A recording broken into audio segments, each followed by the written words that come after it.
Kita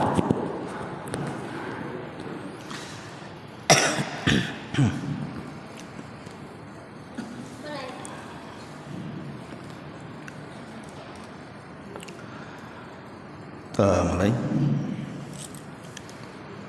Bismillahirrahmanirrahim. Assalamualaikum warahmatullahi wabarakatuh.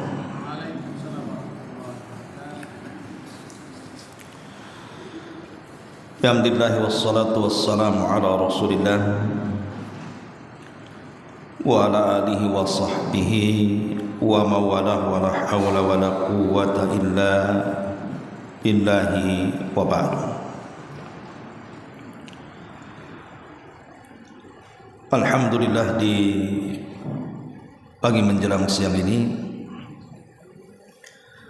kita masih bisa duduk untuk menghadiri majelis ilmu di Masjid Nidaul Ilmi.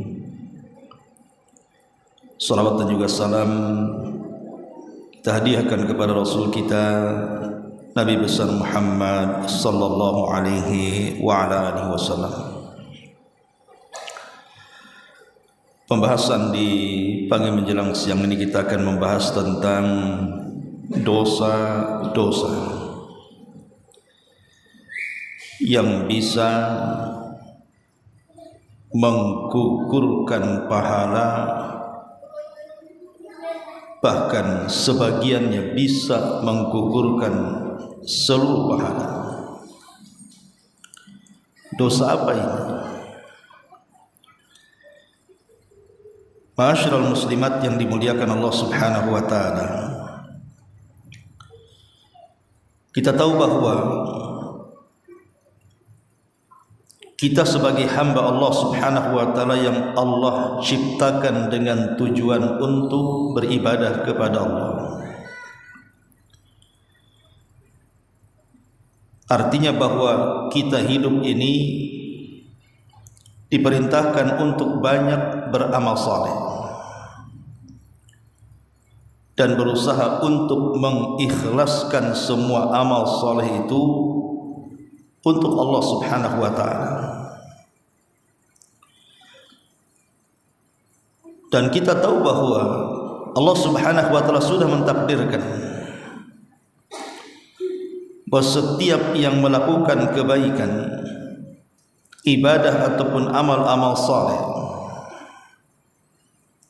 di sana ada iblis dan syaitan yang sangat tidak suka dengan perbuatan itu, sehingga mereka berusaha untuk menghalang-halangi kita melakukan amal saleh dan ibadah dengan upaya dan jerih payah mereka bagaimana caranya agar kita menggagalkan amal saleh kita. Minimalnya walaupun sudah terlanjur melakukan amal saleh, dibuatnya rusak amal saleh itu. Ma'asyiral muslimat yang dimuliakan Allah Subhanahu wa taala,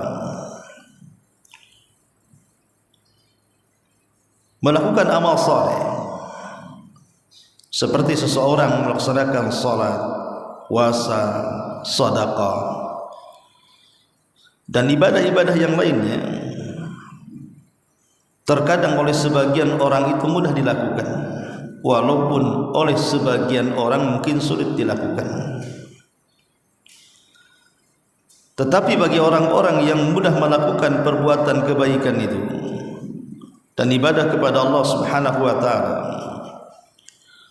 belum tentu mereka sanggup menjaga pahala yang sudah mereka dapati dari amal saleh itu. Dengan kata lain, beramal itu mudah, tapi menjaga amal itu belum tentu. Karena sadar ataupun tidak di masyarakat kita ini, terkadang ada di sebagian kita melakukan amalan-amalan yang justru membatalkan pahala yang sudah kita dapat dalam bentuk dosa-dosa, yang dosa ini juga bertingkat-tingkat. Ada yang paling besar, dan ada yang dosa besar. Baik, kita akan sebutkan dosa apa yang bisa menggugurkan, di mana sebagian dosa bisa menggugurkan pahala secara keseluruhan dan sebagian dosa boleh jadi tidak menggugurkan pahala secara keseluruhan. Yang pertama, al-isyraku billah, kesyirikan kepada Allah Subhanahu wa taala. Allah Subhanahu wa taala berfirman, laqad uhiya ilaika wa ilal ladzina min qablika la in asyrakta la yahbatanna 'amaluka wa la takunanna minal khasirin. Dan sungguh telah diwahyukan kepadamu dan kepada orang-orang sebelummu, jika engkau wahai Muhammad melakukan kesyirikan, sungguh akan lebur amalanmu dan engkau termasuk orang yang rugi. Kalau ayat ini menegur Nabi kita Muhammad sallallahu alaihi wasallam, kalau sekelas Nabi sallallahu alaihi wasallam saja melakukan kesyirikan, habis semua amalnya dan dia termasuk orang-orang yang rugi, padahal predikat dia seorang nabi dan rasul, bahkan dosanya sudah diampuni yang telah, yang sedang dan yang akan datang. Tetapi kalau seorang Muhammad, Nabi kita Muhammad sallallahu alaihi wasallam melakukan kesyirikan, tidak ada yang selamat, walaupun dia Muhammad sebagai nabi dan rasul. Kalau dia melakukan kesyirikan, tetap gugur amalannya dan dia termasuk orang yang rugi. Subhanallah, sekelas Nabi saja diancam oleh Allah Subhanahu wa taala, apatah lagi kita. Ini yang pertama. Yang kedua, ar-riddatu, seseorang murtad dari agama. Allah Subhanahu wa taala berfirman di dalam Al-Qur'anul Karim, surah Al-Baqarah ayat 217, wa man yartadid minkum an dinihi fayamut wa huwa kafir fa ulaika habitat a'maluhum fid dunya wal akhirah wa ulaika ashabun nar hum fiha khalidun. Maka siapapun yang murtad di antara kalian dari agamanya, kemudian dia mati dalam kondisi kafir, maka mereka orang-orang yang akan gugur seluruh amalan mereka, baik di dunia atau di akhirat, dan mereka adalah orang-orang yang layak masuk neraka dan dikekalkan di dalamnya. Lihat di sini Allah Subhanahu wa taala mengatakan faulaika habitat a'maluhum, maka amal-amal mereka sia-sia, akan dihancurkan oleh Allah Subhanahu wa taala. Maka murtad ini bukan perkara biasa. Akan tetapi ketika zaman itu jauh dari Nabi dan jauh daripada ilmu dan menyebarnya kejahilan, murtad ini terkadang dianggap biasa. Murtad ini terkadang seolah-olah orangnya tidak merasa itu dosa besar yang menghilangkan semua amalan. Lihat di Batam ini saja, banyak orang-orang yang murtad itu karena faktor ekonomi, entah karena faktor pernikahan, mungkin suaminya orang bule sana, atau orang-orang kaya yang non muslim menikah hanya karena harta, hanya karena rumah mewah, hanya karena kendaraan megah, hanya karena tanah luas, dan begitu seterusnya. Dan itu terjadi banyak sekali kasus-kasus orang yang pindah agama di sini. Mereka tidak sadar bahwa orang murtad itu habitat a'malu, habis amal mereka. Kemudian yang ketiga, al-kufru bi ayatillahi azza wa jal wa qatlul anbiya wa qatlul ladzi ya'muruna bil ma'ruf minan nas. Kufur dengan ayat-ayat Allah, membunuh para nabi atau membunuh orang-orang yang memerintahkan kepada kebaikan dari kalangan manusia.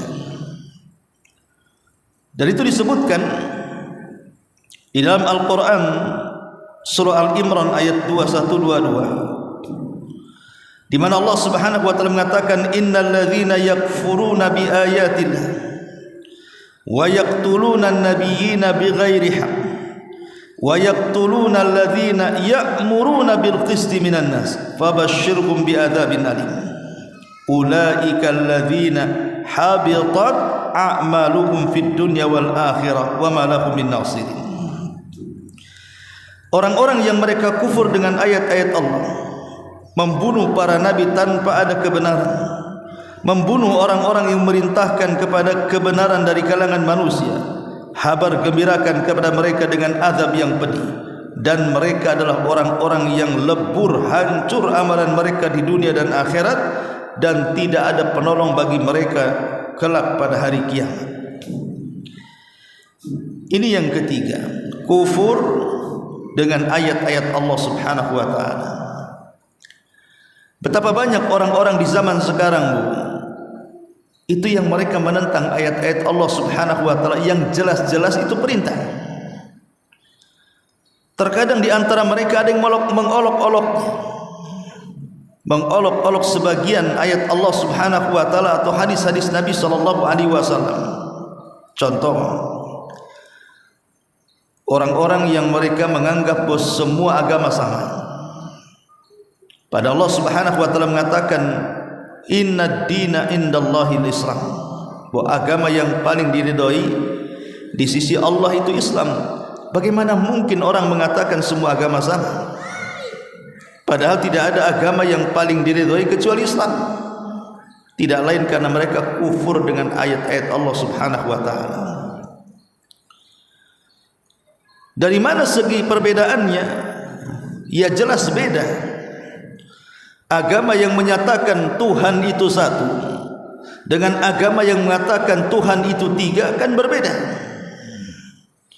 Agama yang mengatakan bahwa Tuhan itu lam yalid wa lam yulad, tidak mungkin melahirkan dan tidak mungkin dilahirkan, tidak sama dengan agama yang mengklaim bahwa Tuhan mereka adalah putra Allah Subhanahu wa taala. Sebagaimana Allah mengatakan dalam surah At-Taubah, wa qalatil yahud Uzair ibn Allah wa qalatin nasara al-masih ibn Allah. Berkata Yahudi Uzair itu putra Allah, berkata orang-orang Nasrani Al-Masih Isa itu putra Allah. Maka akan berbeda dengan agama yang mengatakan lam yalid wa lam yulad, tidak dilahirkan dan tidak melahirkan. Ma'asyiral muslimat yang dimuliakan Allah Azza wa Jalla, maka orang-orang yang mengatakan semua agama sama, atau seseorang itu bebas memilih agamanya, tidak ada paksaan, maka ini juga kekufuran. Atau mengolok-olok agama, baik dengan lisannya, baik dengan perbuatannya, seperti menginjak Al-Quran, baik secara hakiki diinjaknya dengan kakinya, atau secara ma'nawi memperolok-olok Al-Quranul Karim dengan mengubah-ubah makna-makna atau tafsir-tafsir ayat jauh daripada penafsiran yang benar, yang menyimpang dari penafsiran para ulama Rabbani. Ma'asyiral muslimat yang dimuliakan Allah Subhanahu wa taala, maka ini juga bagian daripada dosa-dosa yang bisa menggugurkan amal kebaikan. Kemudian yang keempat, karahiyatu syai'in minal Quran wa itba' ma askhatallah, membenci walaupun sedikit dari Quran, atau mengikuti apa yang membuat Allah Subhanahu wa taala murka. Membenci sesuatu yang datang dari Quran atau sunnah Nabi sallallahu alaihi wasallam ini merupakan pintu kekufuran. Pintu kekufuran. Ada orang yang berpakaian syar'i, menutup aurat, sebagiannya mungkin pakai cadar, pakai niqab dan yang sejenisnya, kemudian dicaci, dicela. Itu pakaian apa itu? Pakaian kok kayak ninja-ninja. Pakaian apa itu? Buat harodang saja. Pakaian apa itu? Cantik-cantik sayang dibungkus, macam-macam. Jadi orang yang membenci syariat Allah Subhanahu wa taala, seperti umpamanya ketika Islam menjelaskan tentang hukum hudud, bahwa yang maling potong tangan, yang berzina kalau dia sudah menikah dirajam sampai mati, kalau dia belum menikah didera 100 kali. Atau mungkin ketika orang-orang yang mereka minum khamr, juga ada hukumannya dalam Islam. Tiba-tiba dikatakan potong tangan, hukum rajam dan yang lainnya. Itu perbuatan sadis, bengis yang tidak berperi kemanusiaan, bahkan menolak hak asasi manusia. Ditabrak-tabrakannya hukum Allah dengan hak asasi manusia karena kebenciannya. Atau orang-orang yang berjanggut dicela, terkadang disamakan dengan binatang.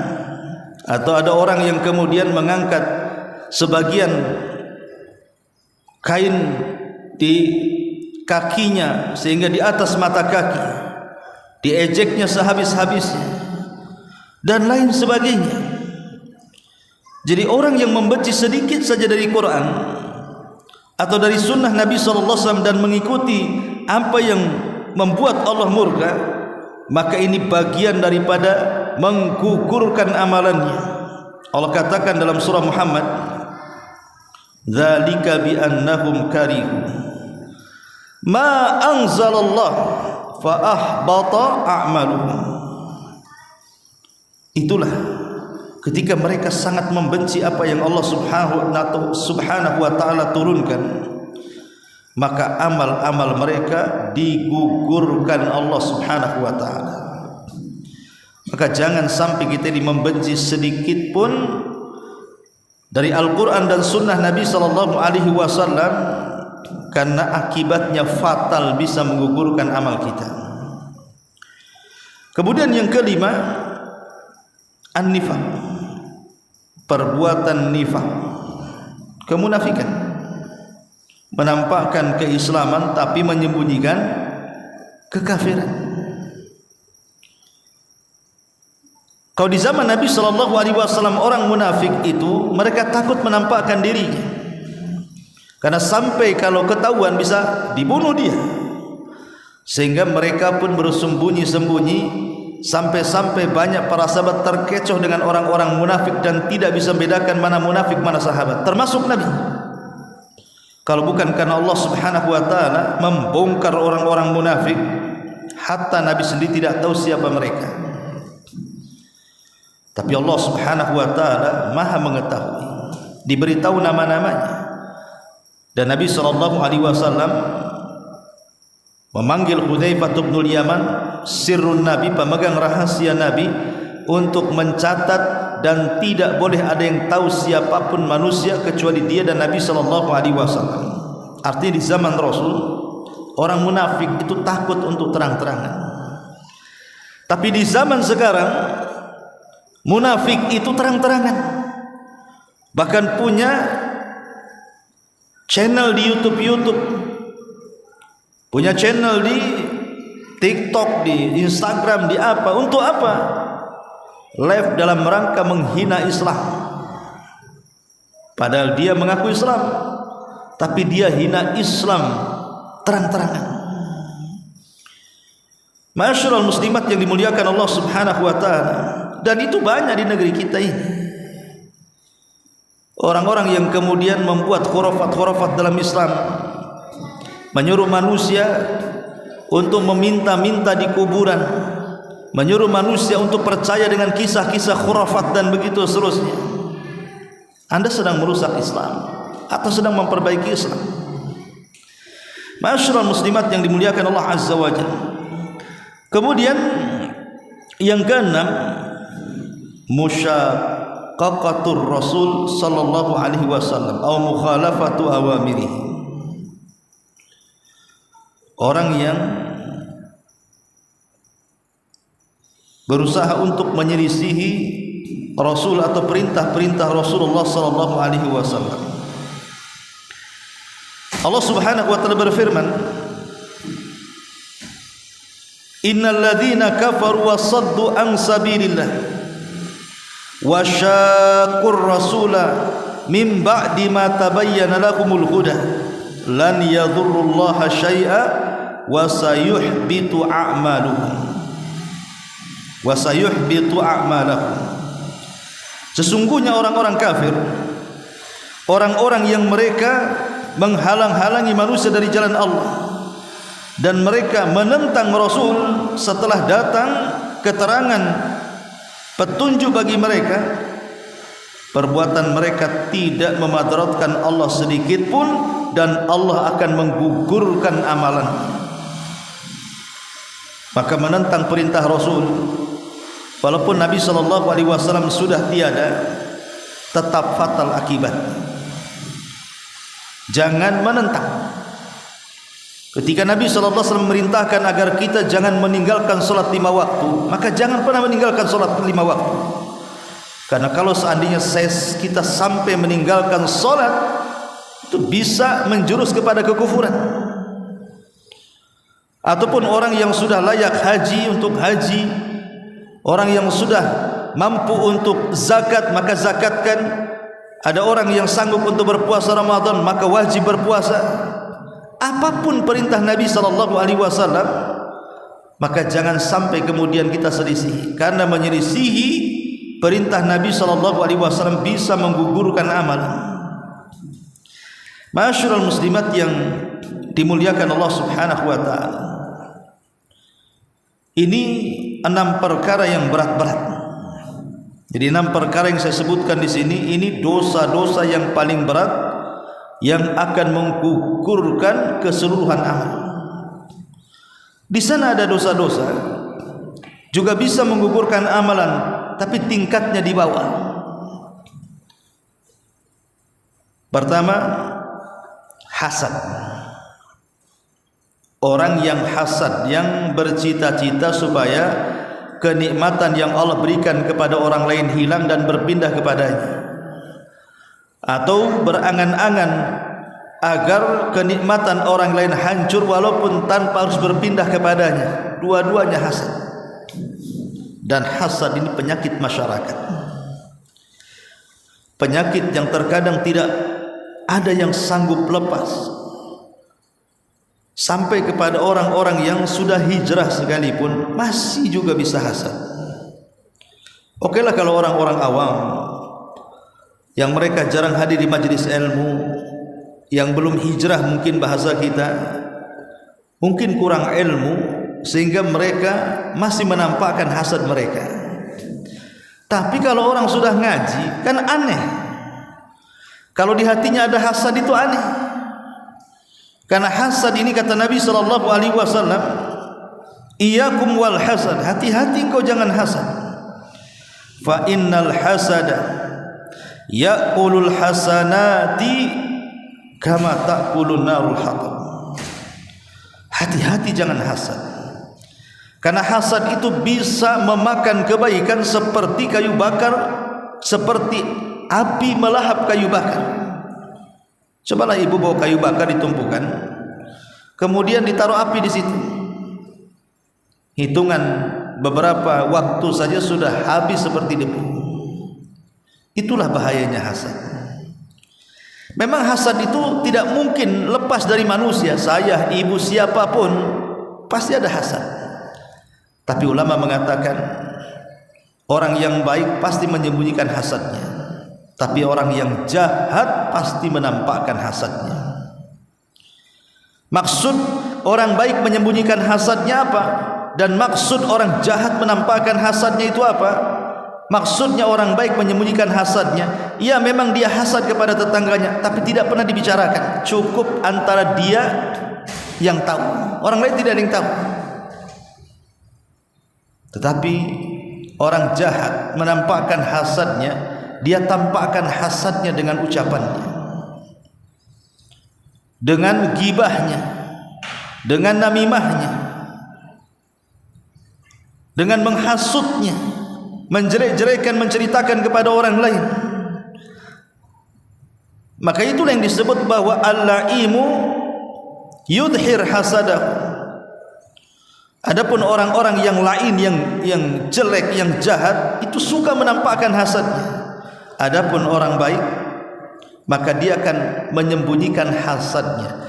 Dia tidak akan, memang dia hasad dalam hatinya ketika melihat kekayaan yang Allah anugerahkan kepada orang lain, tapi mulutnya tidak bicara. Dia tidak menggibah, dia tidak menghina, dia tidak mengadu domba. Cukuplah hanya yang tahu Allah Subhanahu wa ta'ala. Itu artinya menyembunyikan hasad. Tapi kalau sampai menampakkan dengan menggibahnya, mencacinya, memakinya, menghasutnya, apalagi sampai membuat makar kepadanya, inilah hasad yang terlarang. Karena ini penyakit pertama yang ada di langit dan penyakit pertama yang ada di bumi. Kemudian yang kedua, ar-riya.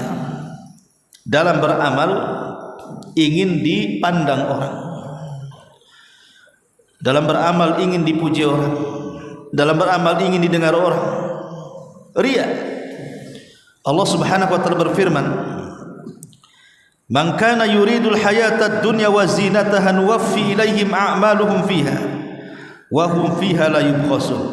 Ulaika alladhina laysa lahum fil akhirati illa an-nar wa habita ma sana'u fiha wa batilu ma kanu ya'malun." Di dalam surah Hud ayat 15-16 Allah mengatakan, siapapun yang menghendaki kehidupan dunia dalam amalannya atau perhiasannya, kami akan cukupkan amalan mereka di dalamnya dan mereka tidak mungkin dirugikan. Tapi mereka orang-orang yang tidak akan ada balasan di akhirat kecuali neraka, dan akan digugurkan apa yang mereka telah lakukan di dalamnya, dan semua amalnya dianggap batil di sisi Allah Subhanahu wa ta'ala. Subhanallah. Riya ini juga tak kalah bahayanya dibandingkan hasad. Bahkan ini penyakit yang dikhawatirkan Nabi SAW. Karena riya ini sadar ataupun tidak sadar, Bu, ini penyakit-penyakit tersembunyi. Karena riya ini terkadang datangnya itu tiba-tiba, begitu saja, tahu-tahu datang saja. Ketika ibu sudah ikhlas dari rumah itu memang ingin sedekah, di tengah jalan nampak berjumpa dengan kawan. Mulai setan datang menggosok-gosok hatinya, kasih tahu, kau mau sedekah, katanya. Mulailah cerita dengan kawannya. Ketika ditanya, mau kemana om? Ini mau ngantarkan sedekah. Nah, ini kan awalnya sebenarnya ikhlas pulang, berangkat dari rumah membawa sedekah itu untuk disampaikan kepada fakir miskin umpamanya atau anak yatim. Tidak ada niat riya sama sekali. Gara-gara di tengah jalan ketemu kawannya, nyapa mau kemana gitu ya, setan masuk. Mau kemana om? Ini mau ngantar sedekah. Nah, padahal ibu kan bisa saja mengatakan mau kemana itu, mau ke depan. Ke depan kemana? Ke depan pokoknya. Itu ke rumah si Anu. Bisa saja bukan? Tapi kadang-kadang setan ini pinter dia. Memang kelihatan jujur jawabannya, tapi di balik kejujuran jawaban itu justru ada riya yang akan mendorong habis semua amal yang dilakukannya. Sedekahnya itu tidak berpahala. Masyarul muslimat yang dimuliakan Allah Subhanahu wa ta'ala, makanya hati-hati dengan riya. Yang ketiga, qati'atur rahim, memutus silaturahim. Nabi SAW mengatakan, innal a'mal tu'radu kulla khamisin wa laylatil jum'ati fala yaqbalullahu amala qati'ir rahim. Sesungguhnya amal itu akan ditampakkan pada setiap hari Kamis, malam Jumat, dan Allah tidak akan menerima amal para pemutus rahim. Orang yang memutus tali silaturahim, maka Allah tidak menerima amalan. Subhanallah. Kita tahu bahwa amalan itu diangkat Ada yang berupa harian, ada yang berupa pekanan, ada yang berupa tahunan. Seperti harian, amal kita diangkat di waktu asar dan subuh. Pekanan, amal kita diangkat di waktu hari Senin dan Kamis. Kemudian tahunan, amal kita diangkat di setiap bulan Sya'ban. Tetapi orang-orang yang memutus silaturahim, maka amalannya percuma, tidak akan diangkat. Maka memutus silaturahim ini bisa menghalangi amalan kita akan diangkat dan diperlihatkan di sisi Allah Subhanahu wa taala. Kemudian yang keempat, ghibah.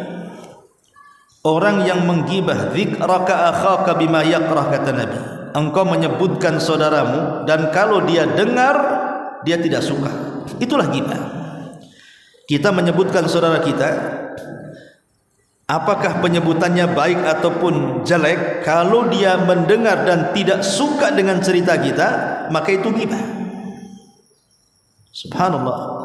Rasul ketika memberikan definisi ghibah tidak menyebutkan apakah kita membicarakan orang itu dengan kebaikan ataukah membicarakan orang itu dengan keburukan.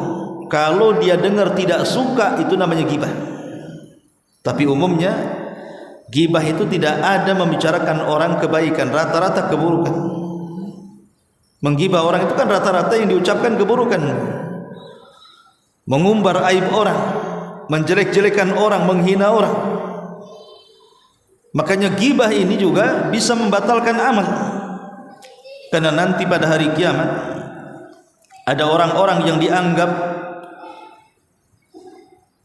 kaya dengan pahala, bahkan pahalanya sebesar gunung-gunung, tiba-tiba lisannya yang menghancurkan amalan itu. Kata Imam Ibnul Qayyim rahimahullahu taala, wa innal abda la ya'ti yaumal qiyamah, dan sesungguhnya seorang hamba kelak akan datang pada hari kiamat bihasanati amsalil jibal, dengan kebaikan-kebaikan sebesar gunung-gunung, fayajidu lisanahu qad hadamaha alaih, dan sungguh didapati lisannya telah menghancurkan amalan semuanya, kullah. Lihat bagaimana dosa lisan ghibah ini bisa menghancurkan banyak pahala walaupun pahala itu segunung. Dan ini menunjukkan bahasa lisan kan? Karena lisan ini kan bisa dibawa kemana saja. Dia bisa dengan lisan itu menghapuskan dosa segunung, bisa juga dengan lisan itu menghilangkan pahala segunung. Seperti orang yang banyak berzikir, itu bisa menghilangkan dosa-dosa walaupun menggunung-gunung besarnya. Tapi lisan ini juga bisa menghabiskan amalannya walaupun bergunung-gunung, seperti ghibah contohnya. Ma'asyiral muslimat yang dimuliakan Allah Subhanahu wa taala. Kemudian selanjutnya yang nomor 6, tarkus salatil asri, meninggalkan salat asar. Hati-hati meninggalkan salat asar, karena salat asar ini adalah satu di antara 5 salat yang disebut dengan salatul wusta, yang Allah katakan hafizu ala salawati was salatil wusta, jaga oleh kalian 5 waktu salat, terutama salat wusta. Kata Rasul, man taraka salatal asri faqad habita amaluhu, siapapun yang meninggalkan salat asar maka habis amalannya, kata Nabi. Maka jangan sampai meninggalkan salat asar. Kemudian juga yang ke-7, ujub. Ke-6, yang ke-6 adalah ujub. Ujub itu artinya merasa bangga dengan amalan. Makanya ada istilah para ulama, kalau ada orang yang tidak pernah bermaksiat, hidupnya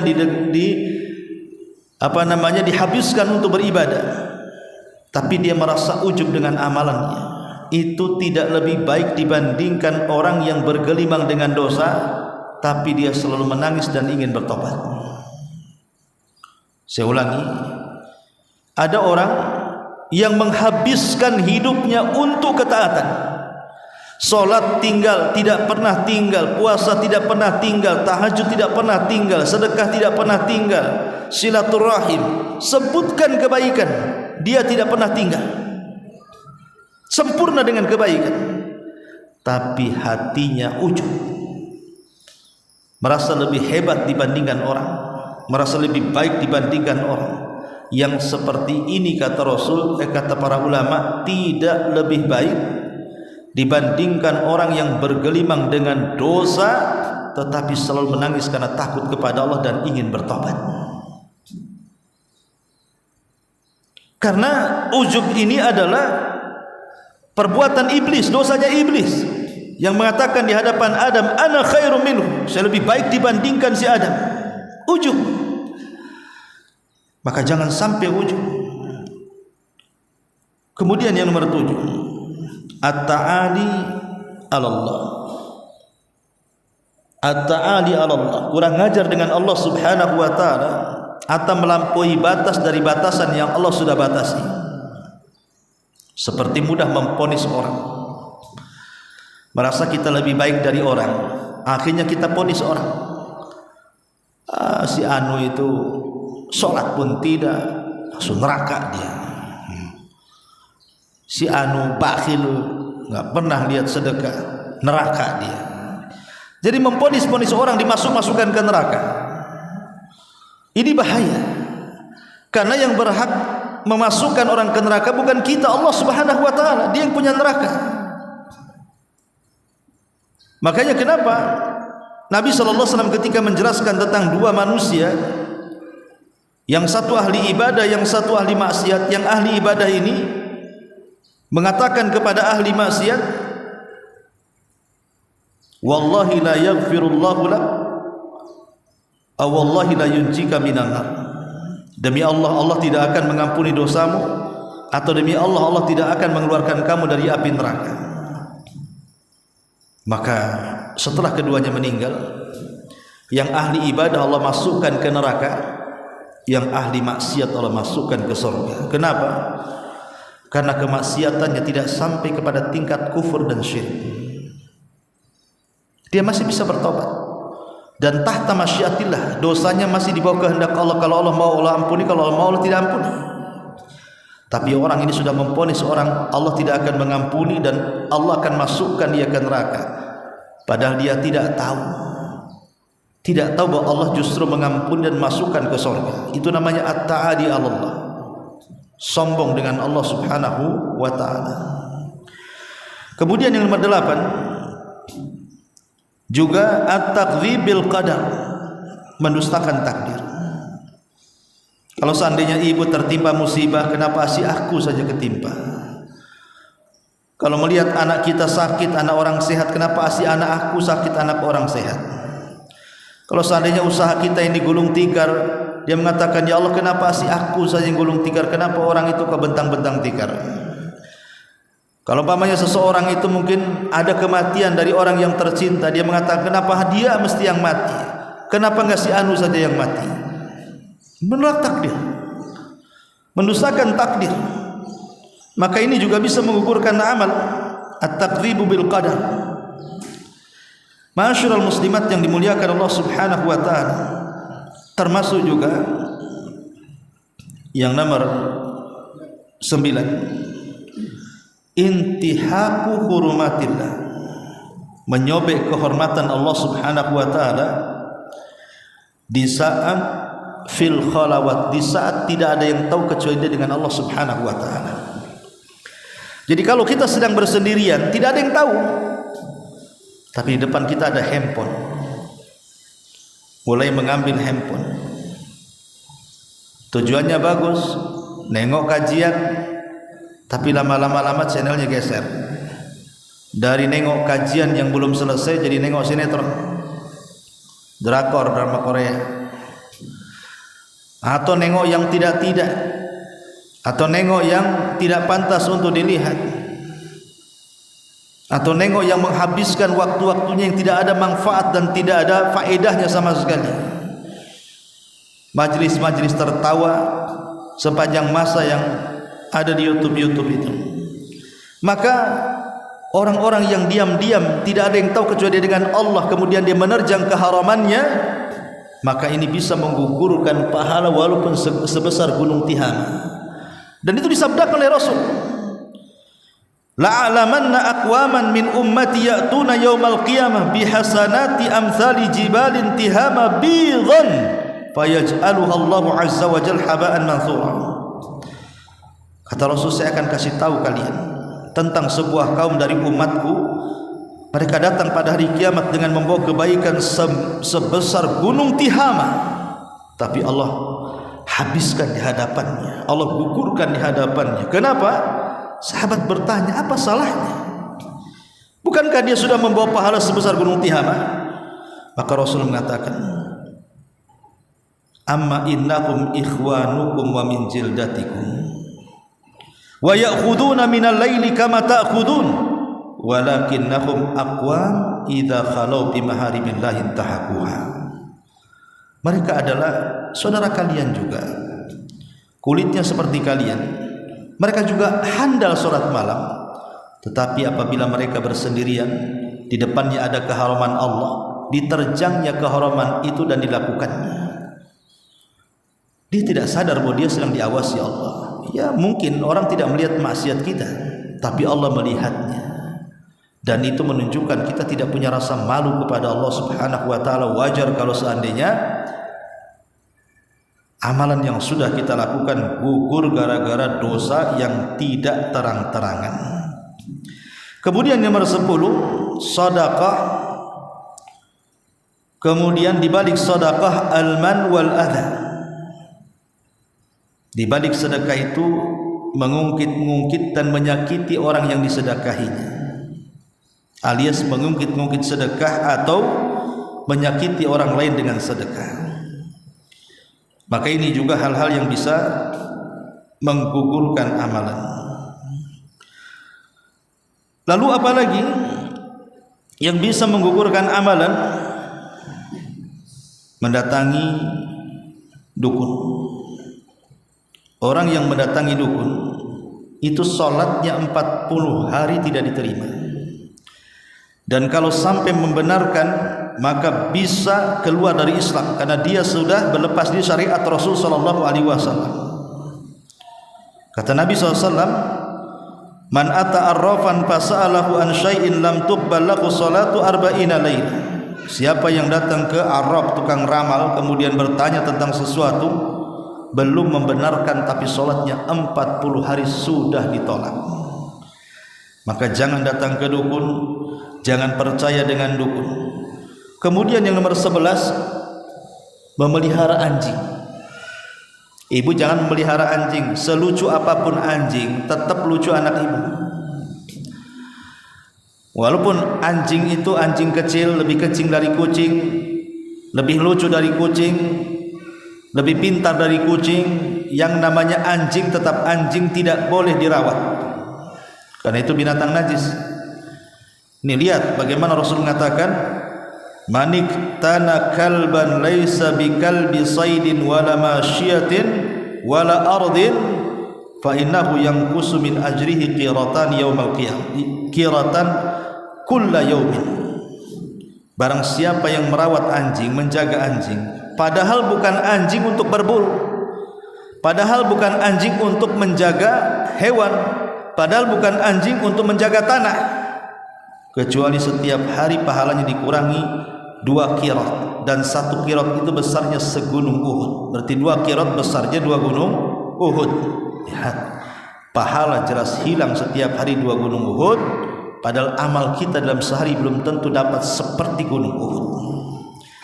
Maka jangan memelihara anjing, kecuali 1 anjing berburu, 2 anjing untuk menjaga binatang yang lain seperti peliharaan kambing, penggembala butuh anjing untuk supaya merawat mereka, atau menjaga tanah, menjaga rumah untuk supaya tidak ada maling dan begitu seterusnya. Maka selain anjing-anjing ini tidak boleh dirawat. Kemudian juga yang nomor 12, zulmul akharin, melakukan kezaliman kepada orang. melakukan kezaliman kepada orang seperti mencaci orang, memaki orang, merendahkan orang, menggibah orang, namimah dengan orang, atau dengan fisik memukul, menendang, meludahi, atau bahkan nyawanya diambil dia, dibunuhnya orang itu, maka kezaliman akan menjadi kebangkrutan pahala pada hari kiamat. Kezaliman bisa menjadi kebangkrutan pahala pada hari kiamat. Dan yang terakhir, syurbul khamri, minum khamr. Kata Nabi SAW, man syaribal khamra wa saqira lam tuqbal lahu salatu arba'ina sabahan. Siapa yang minum khamr kemudian mabuk, tidak akan diterima salatnya selama 40 pagi. Wa in mata dakhalal jannah, kalau mati masuk neraka. Fa in taba taballah, tapi kalau dia bertobat Allah terima tobatnya. Inilah di antara dosa-dosa yang bisa menggugurkan amal, baik di dalamnya menggugurkan amal secara keseluruhan atau boleh jadi sebagian. Wallahu a'lam bishawab. Sebelum saya tutup, mungkin ada yang bertanya, silakan.